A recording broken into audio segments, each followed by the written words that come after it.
Assalamualaikum warahmatullahi wabarakatuh. Pada kesempatan kali ini kita akan membahas mengenai filsafat pendidikan. Filsafat dan pendidikan, teman-teman, adalah dua hal yang berbeda yang memiliki makna sendiri-sendiri. Dan apabila kita menggabungkan keduanya, maka muncul makna baru yang berbeda dengan makna yang sebelumnya. Mari kita bahas satu persatu. Filsafat secara mudahnya dapat kita simpulkan sebagai cara atau metode atau proses dalam melihat sesuatu secara mendalam ataupun lebih mendasar, seperti itu. Kalau kita tarik kepada arti secara bahasa, filsafat berasal dari philo dan sophia yang artinya cinta terhadap kebijaksanaan. Artinya, menurut ilmu filsafat, seseorang akan bijaksana jika melihat sesuatu tidak hanya permukaannya saja, tapi dia ingin melihat apa yang ada di balik realitas tersebut, baik itu dari segi ontologis, epistemologis, ataupun aksiologisnya, seperti itu. Sedangkan pendidikan, teman-teman, kita sudah mendengar kata pendidikan sejak dahulu ya, bahkan sejak kita SD pun kita sudah mengenal pendidikan. Pendidikan mudahnya bisa kita artikan sebagai proses peningkatan kualitas diri kita, potensi kita, baik dari segi ilmu pengetahuan, sikap kita, nilai, ataupun keterampilan kita. Nah, jadi pendidikan tuh apapun yang bisa mengembangkan kualitas diri manusia. Oleh karenanya setiap waktu ke waktu seharusnya manusia semakin berkembang. Lalu apa makna filsafat pendidikan? Nah, filsafat pendidikan kalau kita artikan secara mudah merupakan kaidah filosofis dalam bidang pendidikan yang menggambarkan aspek-aspek pelaksanaan falsafah umum dan menitik beratkan pada pelaksanaan prinsip-prinsip dan kepercayaan yang menjadi dasar dari filsafat umum dalam upaya memecahkan persoalan-persoalan pendidikan secara praktis. Jadi, filsafat pendidikan itu mencoba mencari hakikat, tujuan, metode, sampai kepada bagaimana pendidikan itu bisa diterapkan di tengah-tengah masyarakat. Nah, artinya di sini kita sudah berbicara pendidikan formal. Karena kalau misalnya pendidikan keseharian atau pendidikan informal itu tidak memerlukan metode filosofis. Setiap orang pasti memiliki atau mempunyai cara tersendiri. Nah, kebutuhan filsafat pendidikan pada masa ini karena memang pendidikan sudah bersifat formal, terlembagakan, yang difasilitasi oleh negara. Kalau misalnya tidak ditinjau secara filosofis, maka pendidikan tidak memiliki kualitas. Nah, di sini saya berkesempatan untuk berbicara bagaimana pendidikan menurut Paulo Freire dan apakah relevan kalau misalnya apa yang dicita-citakan oleh Paulo Freire itu diterapkan di Indonesia. Sebelum masuk ke sana, saya ingin menelaah pendidikan ya jika ditinjau dari filsafat pendidikan Islam, teman-teman. Kalau kita ingin mengetahui filsafat pendidikan dalam Islam, maka kita harus menelaah terlebih dahulu hakikat manusia dalam agama Islam. Allah Subhanahu wa taala dalam menyebut manusia di dalam Al-Qur'an itu tidak hanya menggunakan satu kata, tapi menggunakan banyak kata. Yang pertama adalah bashar, teman-teman. Yang pertama adalah bashar yang berarti kulit atau perasa ataupun peka.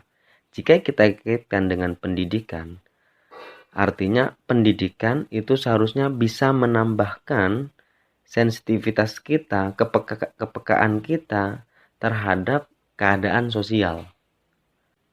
Jadi kita sebagai manusia seharusnya peka dengan keadaan realitas sosial, dan pendidikan sejatinya harus melatih hal tersebut.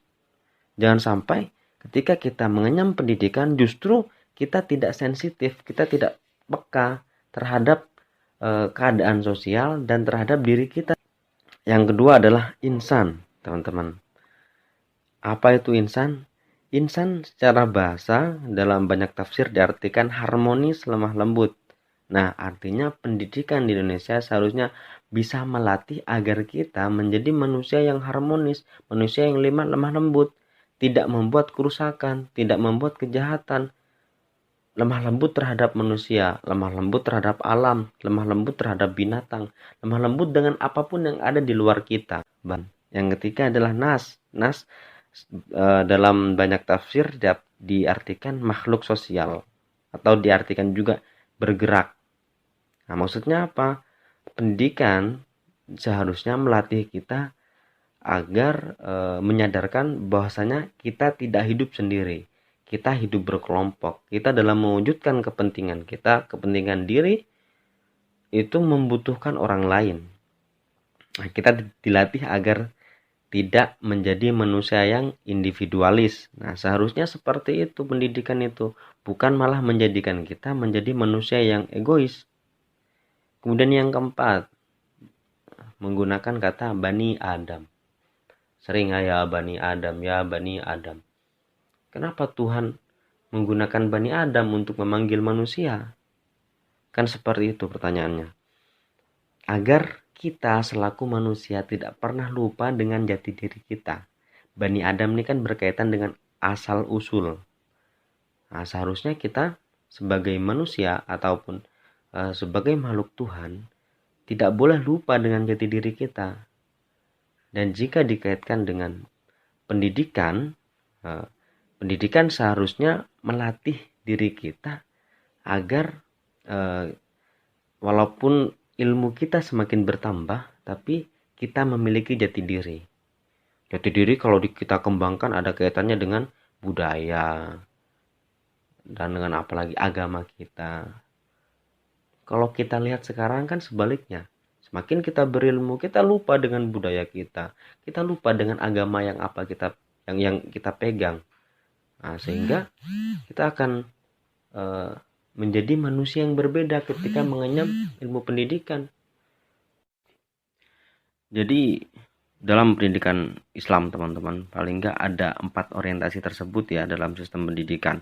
Yang pertama, pendidikan seharusnya menambahkan sensitivitas dan kepekaan peserta didik agar tidak hanya melihat kepada dirinya sendiri, tapi dia juga melihat apa yang ada di luar dirinya sendiri. Yang kedua, peserta didik seharusnya menjadi peserta didik yang ramah terhadap dirinya, ramah terhadap lingkungan, ramah terhadap alam, ramah terhadap ciptaan-ciptaan Tuhan lainnya. Yang ketiga, seharusnya pendidikan bisa menjadikan peserta didik lebih bersosial, tidak menjadi manusia yang individual. Dan yang terakhir, pendidikan seharusnya tidak menjadikan peserta didik menjadi pribadi yang lupa akan jati dirinya. Kemudian saya akan masuk kepada pendidikan menurut Paulo Freire ya. Paulo Freire ini filsuf pendidikan dari Brazil ya. Dia itu lahir di kota terpencil di Brazil, teman-teman, dan dia menyaksikan langsung bagaimana kehidupan masyarakat pada kala itu. Dia melihat kemiskinan, dia melihat penindasan di mana-mana, dan menurut dia yang paling parah adalah sistem pendidikan yang salah. Dan dari sistem yang salah tersebut menjadikan kemiskinan dan penindasan merajalela. Jadi sebab utama adalah pendidikan yang salah menurut dia. Dan pandangan Paulo Freire terkait dengan filsafat pendidikannya sangatlah luas, teman-teman, dan nggak mungkin kita bahas semuanya pada kesempatan kali ini ya. Dia pernah ya mengkritik tentang sekolah yang orientasinya salah menurut dia, di mana peserta didik diajarkan untuk sekedar mencari pekerjaan. Nah, ini melatih manusia menjadi manusia yang konsumtif. Wajar jika nanti ada permasalahan-permasalahan korupsi atau pencurian. Ya karena manusia dipaksa menjadi manusia yang konsumtif, yang butuh makan, butuh pekerjaan untuk menyambung hidup. Padahal esensi dari pendidikan menurut Paulo Freire bukan itu. Hanya bagaimana peserta didik potensinya itu berkembang. Kreativitasnya berkembang, ilmu pengetahuannya berkembang. Persoalan pekerjaan itu persoalan nanti. Kemudian menurut Paulo Freire, pendidikan yang berjalan pada kala itu pendidikan gaya kolonial menurut dia. Pendidikan kolonial itu memaksa peserta didik agar tunduk terhadap sistem, tunduk terhadap guru, dan ketika lulus mereka terbiasa dengan gaya seperti ini, dengan gaya penindasan seperti ini. Misal ada daftar PNS, berapa ribu coba yang daftar, yang diterima berapa, paling 4, seperti itu. Dan mereka bangga ketika menyandang PNS, padahal pegawai. Mereka harus tunduk terhadap aturan, terhadap perintah, terhadap waktu. Permasalahan pendidikan ini bukan hanya permasalahan yang terjadi pada para pendidik yang egois, yang hanya memikirkan dirinya sendiri, tapi juga persoalannya ada di peserta didik juga. Dan ini menurut Paulo Freire adalah kesalahan yang berantai yang tidak berujung. Ini yang menurut Paulo Freire dikatakan sebagai pendidikan gaya bank. Jadi pendidikan itu dianalogikan sebuah bank oleh Paulo Freire, di mana pelajar diberi ilmu pengetahuan agar ia kelak dapat mendatangkan hasil dengan lipat ganda. Mereka tidak berbeda dengan komoditi ekonomis lainnya yang lazim dikenal. Depositor atau investornya adalah para guru yang mewakili lembaga-lembaga masyarakat, dan sementara depositnya adalah berupa ilmu pengetahuan yang diajarkan kepada anak didik. Kemudian anak didik pun lantas diperlakukan sebagai bejana kosong, sebagai bank yang kemudian diisi oleh para guru. Secara sederhana, Freire menyusun daftar antagonisme pendidikan gaya bank itu dengan 10 pengertian atau 10 penjelasan lah ya. Guru yang pertama, guru mengajar, murid belajar. Guru tahu segalanya, murid tidak tahu apa-apa. Guru berpikir, murid dipikirkan. Guru bicara, murid mendengarkan. Guru mengatur, murid diatur. Guru memilih dan memaksakan pilihannya, murid menuruti. Guru bertindak, murid membayangkan bagaimana bertindak sesuai dengan tindakan gurunya. Guru memilih apa yang akan diajarkan, murid menyesuaikan diri. Guru mengacaukan wewenang ilmu pengetahuan dengan wewenang profesionalismenya dan mempertentangkan dengan kebebasan murid-murid. Yang terakhir, guru adalah subjek proses belajar, murid objeknya.